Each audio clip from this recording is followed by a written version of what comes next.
언제부턴가 그냥 앉아서 하시는 것 같아요. 멀리 계신 분도 기도의 대상이고요. 함께 하셔야 됩니다. 오늘은 기쁜 날입니다. 오늘 특별히 또 임직식을 거행했는데 말씀도 또 그에 관련한 중요한 신앙의 기본 요소를 알려주고 있습니다. 더불어서 이따 광고 시간에 오늘 임직에 대한 간략한 조금 부가 설명이 있기 때문에 그것도 전하고자 합니다. 꼭 가지 마시고요. 축도 끝나고 바로 가지 마시고 모든 광고 순서도 듣고 가시면 좋을 것 같습니다. 말씀을 나누죠. 저는 오늘 본문을 가지고 말씀을 준비하던 중에 두 가지 생각이 좀 밀려왔습니다. 첫째는 이런 생각이었어요.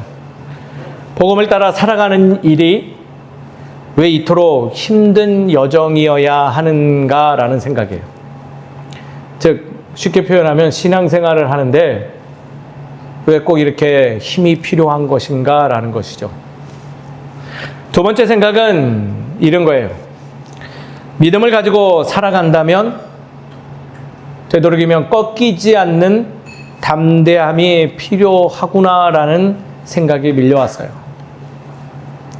즉 신앙생활하다 보면 굳건한 믿음이 꼭 필요하겠구나, 용기가 있을 필요가 있구나라는 것이 밀려왔다는 겁니다. 아마 이건 저만의 생각이 아닌 줄 압니다. 신앙생활 하시는 모든 분들이 언제든 삶의 소소한 자리, 일상에서 얼마든지 생각할 수 있는 두 가지 생각이라 할 수 있는 것이죠. 오늘 본문에 등장하는 바울과 바나바의 여정은요, 이러한 질문에 송곳 같은 답을 하는 그러한 내용을 보여줍니다. 즉, 신앙의 깊은 통찰을 가져다 준다고 할까요? 이 질문을 가지고 있는 우리에게 답하고 있는 것 같이 느껴진다는 것입니다. 복음을 향한 길은 기적과 환영, 핍박과 회복, 고난과 담대함이 교차하는 길이었습니다. 그리고 그 길은 여전히 우리도 나아가는 길이죠. 그 길 위에서 믿음의 사람은 어떤 자세로 그 고난과 시련과 아픔을 맞이해야 할까요? 사랑하는 성도님 여러분, 오늘 본문 말씀을 통하여서 그것을 우리 안에 잘 새겨넣는 복된 시간 되기를 간절히 소망합니다. 이건 어린아이부터 어른까지 또 노년까지 신앙생활하는 모든 이에게 기초가 되는 매우 중요한 사실이니 오늘 꼭 경청하시고 마음에 새겨 흔들림 없는 신앙을 소유하는 우리 모두가 되길 주의 이름으로 축원드립니다. 오늘 말씀을 보기 위해서는 이 앞에 19절 앞의 내용들에 대한 배경을 좀 살펴보아야 됩니다. 바울과 바나바는요, 루스드라라는 지역에서 놀라운 기적을 행한 것이 본문의 내용인데 그 일로 인하여 사람들은 두 사람을 신처럼 여기며 제우스와 헤르메스라고 부르며 경배하려고 하는 것이 오늘 본문 내용이에요. 그러나 바울과 바나바는 단호히 거절합니다. 죄송합니다. 본문 앞의 내용이에요. 그러나 그러한 놀라운 일을 경험함에도 불구하고 그들은 단호하게 그들의 요청을 거절하는데 도리어 사람들의 환호 속에서 자신을 높이기보다는 오직 주님의 사람으로 살아갈 것을 결단하였기 때문에 그들에게 그러한 용기 있는 거절을 할 수 있었던 것이에요. 그럼 어때요? 이런 분을 보면 겸손하다, 존경하고 사랑받아야 되는데 뜻밖의 일이 벌어집니다.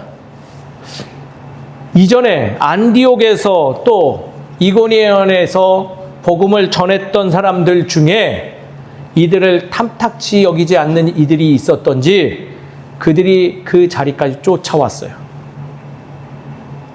그리고 뭘 할까요? 왜 그때 우리의 요청을 받지 않았어요? 받아주세요 한 것이 아니라 돌로 쳐 죽이려고 그들을 폭행하기 시작했다는 거예요. 거기서 멈추지 않았죠. 바울을 돌로 쳐서 거의 죽게 만들고 성 밖에 방치하여서 거기서 들짐승의 먹이가 되던 조용히 생을 마감하던 하게 내버려 두었다라고 하며 오늘의 말씀은 시작되는 거예요.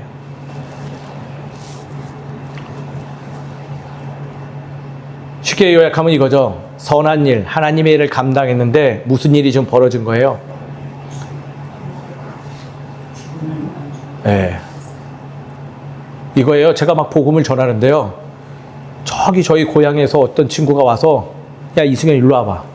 그 두들겨 패서 저기 길에다 그냥 버려놓고 난 사건이라는 거예요. 근데 오늘 본문을 보니 더 놀라운 반전이 일어나네요. 무엇일까요? 죽은 줄 알고 내놓았던 바울이요. 벌떡 일어났어요. 벌떡 일어나서 성으로 들어가 바나바를 만나서 하루 묵은 후에 그 다음날 뭐 했을까요? 병원 갔을까요? 병원 갔나요? 아니에요. 더베라는 지역으로 복음을 전하러 또 떠나요. 그리고 거기서 하던 일을 계속 이어가고 있죠. 그게 19절 말씀이에요. 여기서 성경은요, 바울의 일어난 그 모습을 어떤 단어와 동일하게 사용하냐면 예수님이 부활해서 일어났다라는 그 단어와 동일하게 쓰며 바울의 일어남이 거의 예수님이 부활하여 일어난 게 동일하다라는 암묵적인 이야기를 합니다. 그게 20절의 내용이에요. 복음을 전하고 더베로 내려가서 또 한 번 복음을 전한 여기서 기적이 멈췄을까요? 그 다음 또 무슨 일이 벌어졌을까요? 모르겠어요? 우리 다 같이 읽었잖아요. 더베로 내려갔던 이가 그곳에서 복음을 다 전하고 났더니 이번에는 거꾸로 자신이 왔던 길로 돌아가기 시작합니다. 그들은 자신들을 해하려고 했던 도시인 루스드라, 이고니온, 안디옥으로 돌아가면서 다시금 하던 일을 계속 이어갔다라는 거예요. 22절에 밝히듯이 그들은 그곳에서 제자들을 격려하고 마음을 굳게 하고 요약해서 우리가 하나님의 나라에 들어가려면 우리처럼 많은 환난을 겪는 것은 당연한 일이야 라고 전하면서 그들은 어디로 돌아가기 시작했다고요? 왔던 길로 돌아갔다라고 기록하고 있는 거예요. 이 장면 한번 상상해 보시죠. 상상해 보세요. 가당한 일인가요? 지금 죽음의 문턱에서 겨우 살아난 바울입니다. 진짜 죽을 뻔했어요. 그를 지금 죽이려고 하는 살해 의도가 여전히 살아있는 그들의 곁으로 그가 돌아갔다는 일은요, 더 소스라칠 정도로 놀랄 일이에요. 바울이라고 안 두려웠을까요? 안 무서웠을까요? 도망가지 않고 싶었을까요? 좀 쉬고 싶지 않았을까요? 그러나 사도 바울은요, 그 중심에 하나님의 말씀이 든든히 자리 잡고 있는지라 또 그 곁에는요, 든든한 동역자가 있는지라 그는 지금 이 상황과 아픔과 고통에 매몰되지 않고요, 도리어 하나님께서 나와 하심을 기억하며 하던 일을 계속 이어가고 자신의 살해 위협이 여전히 있는 그곳을 돌아가며, 더 정확히 말하면 내가 복음을 전한 그들의 안위까지 걱정하며 그들에게 돌아가 보아라, 이런 일이 겪어도 하나님 살아계신다, 흔들릴 필요 없어, 그 마음을 굳게 하고 믿음의 여정을 계속 이어가, 이것이 바로 하나님이 원하시는 일이요 진정한 믿음의 사람들의 삶이야라고 전하면서 그 위험의 중심으로 더욱더 나아간다는 거예요. 믿음의 벗되시는 주님이 있음을 또렷이 기억하고 함께 걸어가는 이가 있었기에 그들은 그 두렵고 회피하고 힘든 그 길을 다시 거슬러 올라갈 수 있었던 것이에요. 사랑하는 성도님 여러분, 우리는 이것을 신앙이라고 정의해요. 믿음이라고 불러요. 신앙의 정체성이에요. 또한 그들이 그 길에서 더디 가더라도, 속히 가지 못하더라도 함께 가고자 그 위험의 자리로 돌아가는 것, 이것이 진정한 신앙의 삶이에요.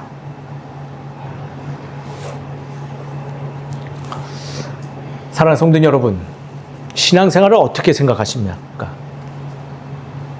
혹시 믿음이 연약하거나 세상의 사람들이 말하는 것처럼 예수님 믿어서 잘 되는 게 신앙생활이라고 생각하시나요?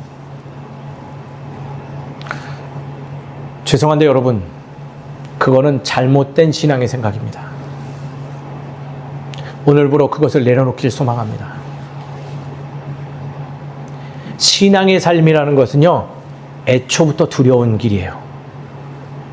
애초부터 시련이 늘 반복되는 자리예요.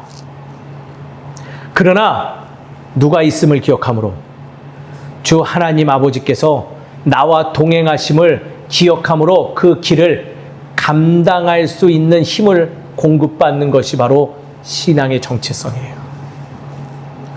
그 길을 가며 나아가는 또 다른 나와 같은 존재들을 만나 그들을 서로 격려하고 서로 위하고 사랑하며 돌보며 주의 나라로 묵묵히 걸어가는, 속히 갈지 못할지라도 장애물에 걸려 넘어지더라도 아픔으로 생채기가 나고 찢어지고 마음이 후회 파져도 그 길을 묵묵하게 나아가는 것, 그러면서 주님 나와 함께 하시고 주님이 허락하신 이들이 내 곁에 있으므로 그것을 내가 알아봄으로 기쁨을 얻는 것, 그것이 바로 신앙생활이라고 정의할 수 있는 거예요. 사랑하는 성도님 여러분, 말씀을 통하여서 하나님께서 알려주시는 신앙의 의미를 바로 깨달아 기쁨의 신앙의 길을 걸어가는 우리 모두가 되기를 주의 이름으로 축원드립니다. 근데 우리가 이 길을 감에 있어서 한 가지 오해하는 것을 좀 이제는 풀어낼 필요가 있다 생각되어집니다. 그것은 바로 고난을 인식하는 우리의 생각이에요. 쉽게 말씀드려서 우리는 우리의 신앙의 삶에서 찾아오는 고난과 시련과 아픔을 지나치게 미화하거나 얄팍하게 신앙적으로 포장을 해서 덮어버리는 경우가 종종 있음으로 인해 우리의 신앙의 정체성을 잃어버릴 때가 너무 많다라는 거예요. 제가 한 예를 들게요. 일전에 설교 때 한번 이야기했던 이야기예요. 제 신대원 동기 중에 한 목사가 있습니다. 그는요, 신대원 동기였지만은 저보다 나이가 어렸어요. 그러지만은 가정은 일찍 이룬 그런 목회자였죠. 제가 곁에서 봤을 때 저보다 어렸지만 목회도 굉장히 열심히 잘했던 친구였어요. 그리고 그에게 낳은, 그의 가정에서 낳은 자녀들은 그때 가정을 이루지 못한 제가 보기에도 너무나 아름다워 보이고 좋아 보였죠. 그에게 어처구니 없는 일이 벌어졌어요. 그 어린 자녀가 뇌종양이 걸린 거예요. 가진 재산을 다 탕진하면서 제 기억으로는 7세 정도 됐던 것 같아요. 그 아이를 살리고자 기도하고 예배드리고 또 열심을 다했는데 그 자녀의 죽음을 막을 수 없었어요. 목회자로서 얼마나 기도 많이 했겠어요? 얼마나 예배도 참여 많이 했겠어요? 간절한 마음을 담아 치료에도 얼마나 임했겠어요? 그러나 그에게 돌아온 결과물이라고는 원치 않는 자녀의 죽음을 받아들이는 것이었죠. 일이 아픈 일인가요? 어떻게 느껴지세요? 전 이 일도 아팠지만은 더 아픈 일이 벌어지는 것을 보고 소스라치게 놀랐어요. 어떤 이가 그 목회자 부부를 위로하는데 이런 말을 했어요. 더 좋은 자녀를 주실 줄 믿으라고. 그게 위로인가요?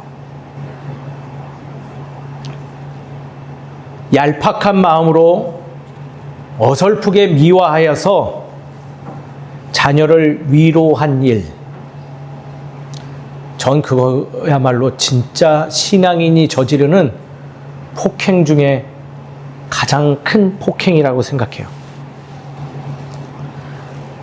가뜩이나 힘들었던 그 목사, 결국 그 목사와 그 사모는요, 사역을 중단할 수밖에 없게 되었어요. 그 말 한마디에.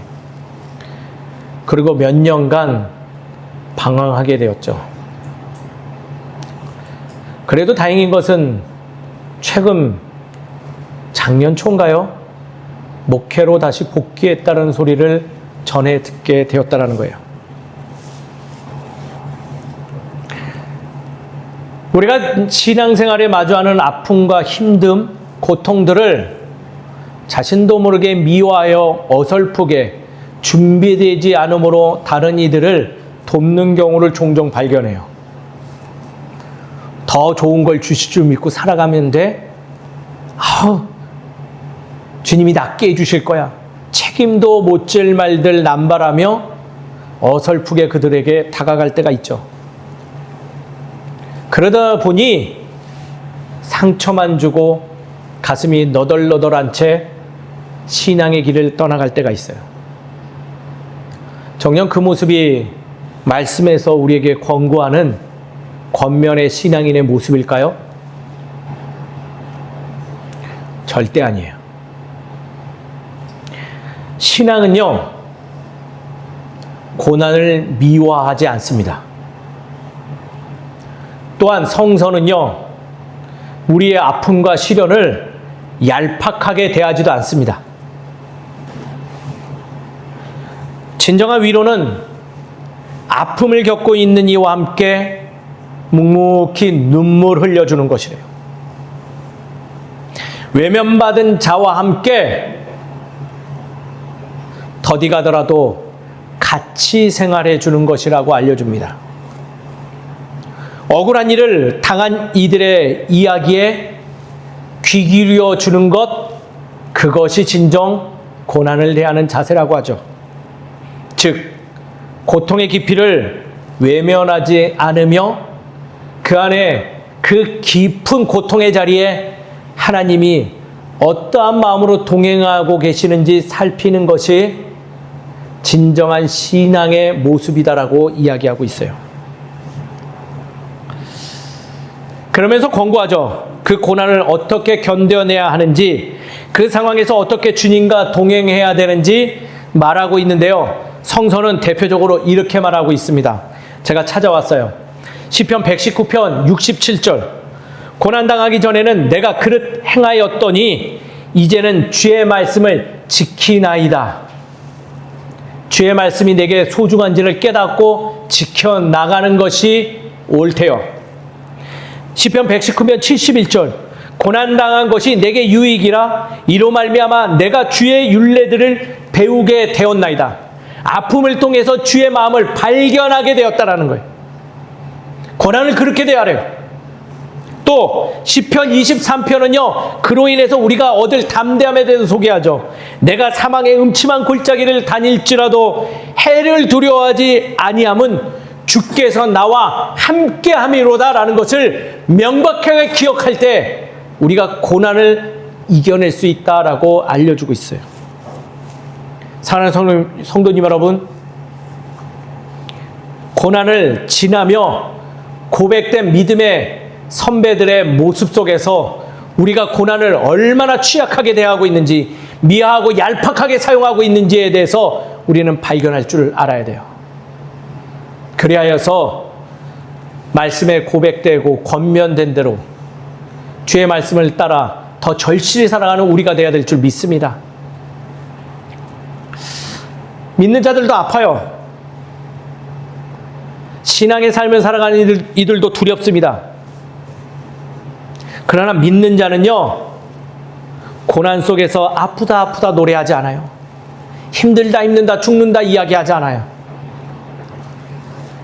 고난 가운데서, 시련 가운데서, 아픔 가운데서 주님 나와 함께 하심을 기억해내는 거예요. 사랑하는 성도 여러분, 기억하십시오. 어린이 여러분, 기억하세요. 청소년 여러분, 기억하세요. 주님 나와 함께 하심으로 그 시련을 내가 감당하고 뚫고 나갈 수 있는 거예요. 그 아픔이 더 이상 나에게 아픔 되지 아니하며 내가 감당할 수 있는, 오히려 나에게 유익한 곳으로 변화될 수 있음을 우리는 기억해야 된다는 거예요. 그것이 믿음의 사람과 믿지 않는 자의 다른 점이죠. 놀랍게도요, 그것을 소유한 이들은 이러한 모습을 띠며 이렇게 살아갈 것을 권면한대요. 베드로전서 4장 16절, 그리스도인으로 고난을 받으면 부끄러워하지 말고 도리어 그 이름으로 하나님께 영광을 돌리는 삶을 살아감이 옳다라고 권면하죠.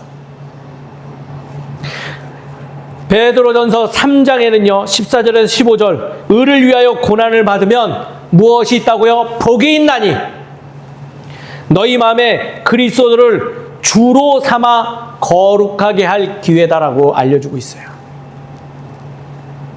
주님 만나는 날이래요. 베드로전서 1장 6절에 7절은요, 너희 믿음의 확실함은 불로 연단하여도 없어질 금보다 더 귀하다라고 설명하고 있죠. 사랑하는 성도 여러분, 고난을 통하여 우리는 성숙된 주의 자녀됩니다. 그 인내 과정이 있어야 굳건하고 단단한 믿음이 자라납니다.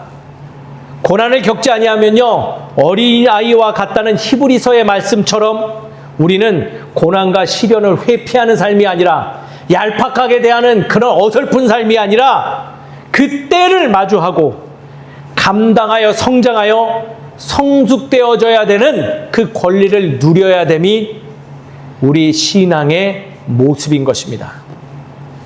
사랑하는 성도 여러분, 이렇게 고난을 대하는 우리 모두가 되기를 주의 이름으로 축원드립니다. 오늘 말씀을 적용하여 두 가지만 더 살펴볼게요. 그렇다면 우리는 어떻게 말씀을 적용하여 살아가야 될까요? 첫 번째는요, 고난의 정체를 분별할 줄 알아야 돼요. 신앙생활하여도 고난과 시련 피할 수 없음은 당연한 이야기예요. 우리가 살아가는 세상은요, 불안전한 세상이 이기고, 또한 내가 연약해서 우리는 늘 잘못된 선택을 반복하기 때문이죠. 이 말이 뭘까요? 하나님이 고난 주시는 거 아니에요. 내가 연약하고 세상이 불안전해서 생기는 일이에요. 누구에게나 찾아올 수 있고 보편적인 것이 고난의 정체예요. 이미 말씀 중에 깨달았겠지만요, 하나님이 주신 고난이 아님을 분별할 때 우리는 무엇 할 수 있다고요? 주님이 나와 함께 하심을 기억할 수 있대요. 어린아이처럼 투정 부리지 아니하고 기쁨으로 주와 좁은 길을 걸어갈 수 있는 용기가 생긴답니다. 왜냐하면 나의 고난의 책임을 하나님께 전가하지 아니하고 그분을 똑바로 마주할 수 있기 때문이죠. 우리가 주님과 동행하지 못하는 이유 한번 생각해 보세요. 늘 주변 탓하다가 주님 원망하니까 주님 나와 함께하는 것 같지 않게 느껴지잖아요.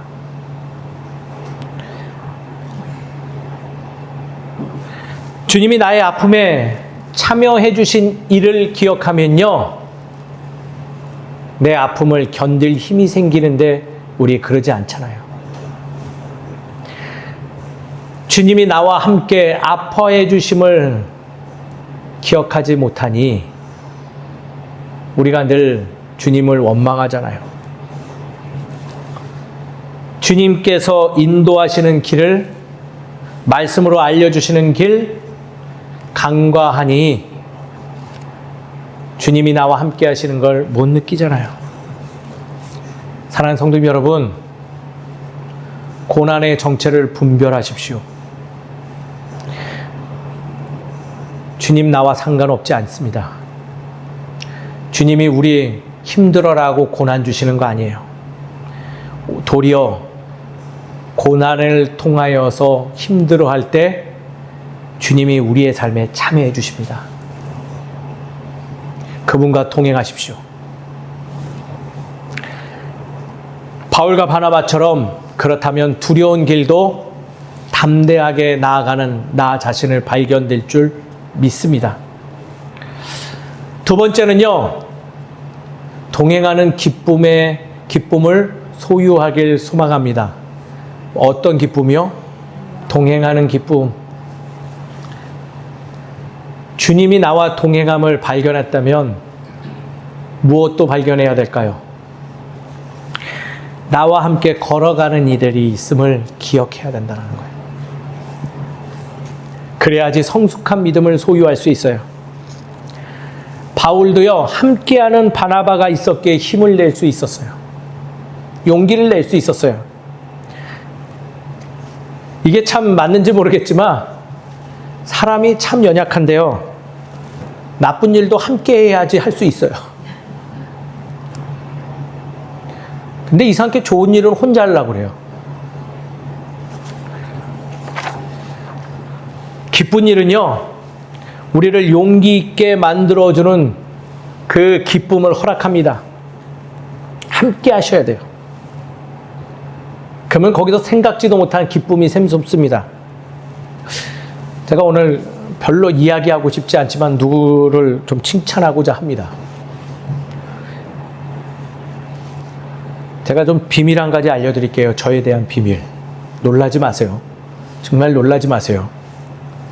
제가 보기와 다르게 내성적이며 소극적이고 작은 일에 눈물 짓는 그런 남자예요. 이 무표정한 표정들은 무엇인가요? 어떻다고요? 제가 굉장히 내성적이고 소극적이고 작은 일에 눈물 짓는 남자라는 거예요. 더 쉬운 말로 표현하면 저희 아들이 있어서 좀 정체를 밝히고 싶지 않았는데 더 쉽게 표현하면 제가 사실 좀 쫄보예요. 쫄보. 몇몇 성도님들이 눈치챈 것 같은데요, 제가 좀 많이 쫄보예요. 간혹 저는요, 제가 어떻게 개척교회를 하게 됐지라는 생각을 하며 혼자 오들오들 떨 때가 있어요. 내가 어떻게 했지? 의구심이 생기죠.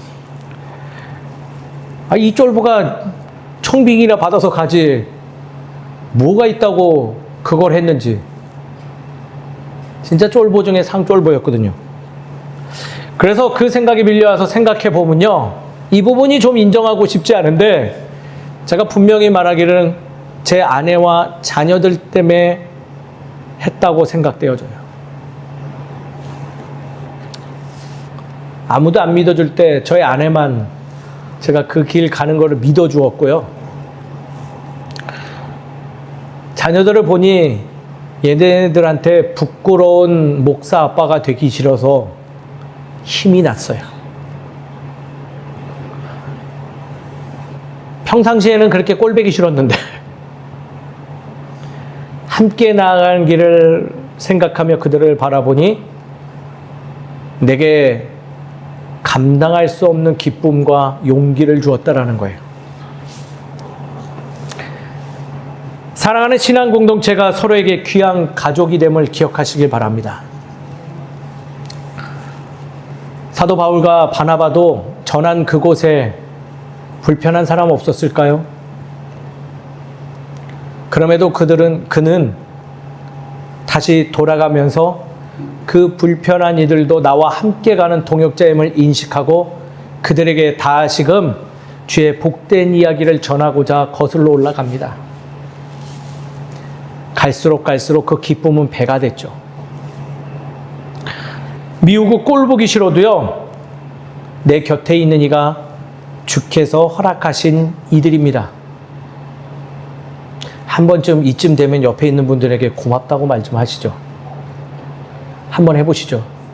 나와 함께 해줘서 고마워. 그러면서 말씀하시죠. 계속 같이 가자. 안 쳐다보면 계속 툭툭 치면서라도 눈 보면서 얘기하세요. 네.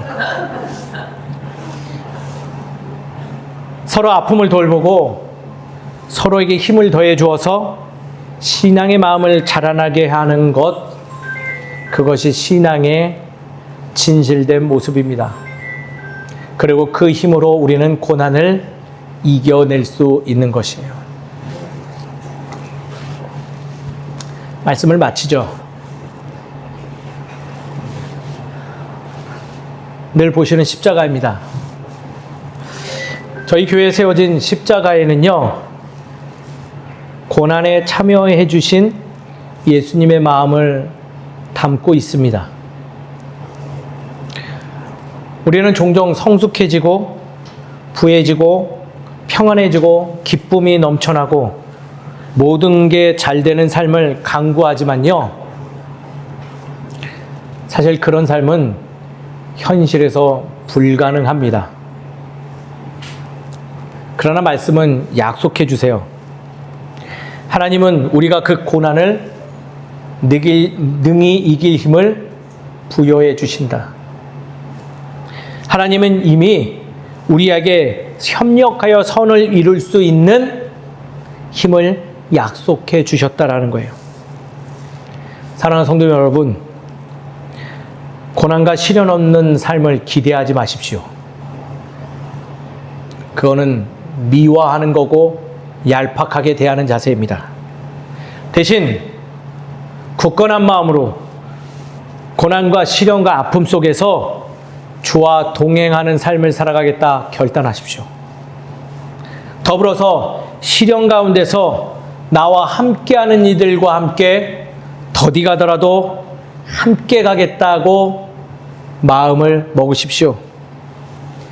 믿음의 길은 어두운 통로 같겠지만 그 길 끝에는요, 반드시 하나님의 나라의 영광이 있습니다. 그러므로 담대하게 주와 함께 고난의 길, 성도들과 함께 좁은 길로 가는 기쁨을 누리며 나아가십시오. 우리 모두 고난 가운데서도 더디 가더라도 함께 가는 신앙의 본원이 되는 주의 거룩한 자녀 될 줄 믿습니다. 기도하겠습니다. 고맙고 감사하신 하나님, 고난을 대하는 자세를 말씀을 통하여 살펴봅니다. 일어나게 도와주시옵소서. 더 이상 고난을 미워하거나 얄팍하게 대하여서 스스로 올무에 갇혀 쓰러지는 일 없도록 하여 주시옵시고, 오직 주님이 나와 함께 하심을 기억하고 내게 허락하신 지체들과 더불어 협력해서 선을 이루는 삶을 통하여 고난 가운데서 흔들림 없는 삶을 살아가며 주께 영광 올리는 복된 신앙의 삶을 소유하는 우리 되게 하여 주시옵소서. 오늘도 우리가 직분자를 새로 세웁니다. 그들과 더불어 협력하여 선을 이루게 하여 주시옵시고, 무엇보다도 주의 나라를 더욱더 확장하는데 열심을 다하는 우리 모두 되게 하여 주시옵소서. 그런 마음을 담아 귀한 예물도 나눕니다. 그 손길 위에 은혜를 더하여 주시옵시고, 삶 가운데 물질로 인한 어려움 빠지지 않게 해 주시옵시고, 도리어 넉넉함으로 많은 이들과 함께 살아가는 그 기쁨의 삶을 살아가도록 주님 인도하여 주시옵소서. 이 모든 것을 주님께서 허락하실 줄 믿사옵고 사랑하신 예수 그리스도의 이름으로 기도드립니다. 아멘. 자리에서 일어나 예수 신경 하시고 축도함으로 예배 마치겠습니다.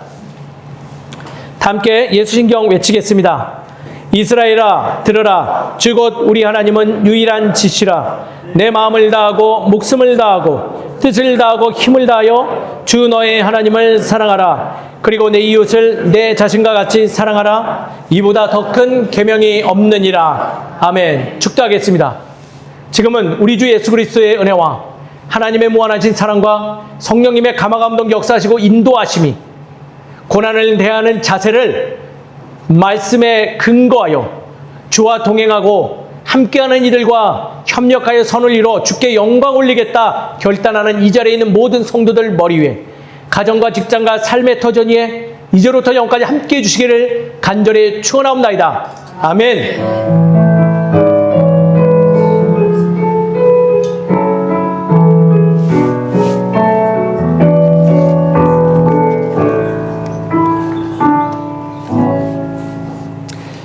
예배 마쳤습니다. 하나님께 영광의 박수 올려드리죠. 자리에 앉겠습니다. 중요한 광고 내용 전하도록 하겠습니다. 모임 안내입니다. 저희 모임 안내는 기본적으로 금요 모임과 토요 모임이 있습니다. 금요 모임은 마가복음 강해 이야기가 전해지고 있고요. 토요 모임은 주일 예배 준비와 더불어서 교제 모임이 있습니다. 꼭 기억해 주세요. 그리고 하나의 모임을 더 만듭니다. 요거는 강제성이 아니라 모집합니다. 월요 모임을 만들고자 합니다. 제가 지난 한 주 건강 때문에 고민을 많이 했어요. 건강. 그래서 월요 모임에 뭐냐? 함께 가는 교회 모든 성도들이 참여해서 할 수 있는 월요일 아침 그 등산 모임을 만들었습니다. 저도 할 수 있을지 없을지 모르겠어요. 모집자가 벌써 2명입니다. 김명용 집사님과 제가 둘이 우선을 합니다. 하고 싶으신 분들, 저희 여기서 7시에 출발하나요? 교회에서 7시에 출발합니다. 7시. 가고 싶다. 내가 월요일 아침 한번 나의 건강을 위해서 애써보겠다. 라고 하시는 분들은 꼭 월요일 아침 7시에 교회에서 출발하니 7시 전까지 요 편의점과 교회 사이에 요 앞으로 오시면 될 것 같습니다. 어떤 분이 물어보시더라고요. 아니, 건강을 위해서는 매일 해야 되는데 왜 월요일만 합니까? 라고